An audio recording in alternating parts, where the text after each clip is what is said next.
இப்போ நம்ம என்ன பண்ண போகிறோம்னா டெர்மினல் 5 வந்து எக்ஸ்பிஷன் வந்துருக்கோம். அதில் வந்து ஃபோட்டோ எடுக்கிறது வச்சுருக்காங்க. அது எப்படி எடுக்கிறதுன்னு தான் இப்போ பார்க்க போகிறோம். ஸ்டாஃபு, ஆர்ட்டு, என்டர்டெயின்மெண்ட்டு இது மாதிரி கொடுத்துருக்காங்க. இதில் நம்மளுக்கு தேவையான ஒரு 3 சூஸ் பண்ணிவிட்டு இங்கே ஒரு ஏரோ மார்க் இருக்கா, அதை கிளிக் கொடுத்தோம்னா இது வந்து மேலே பறக்கும்.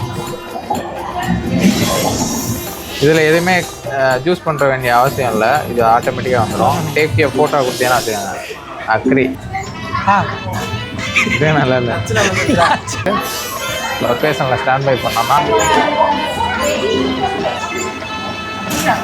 ஃபோட்டோ ரெடி ஆகிடுச்சு. இதில் நெக்ஸ்ட்டு கிளிக் கொடுத்தோன்னா ஜென்ரேட் ஆகும். இப்போ ஜென்ரேட் ஆச்சா கியூஆர் கோடு. இந்த கியூஆர் கோடை ஸ்கேன் பண்ணோன்னா நம்மளுக்கு ஃபோட்டோ ஃபோனில் வந்துடும். வேணும்னா டவுன்லோட் பண்ணிக்கலாம். அவ்வளோதான், முடிஞ்சிருச்சு.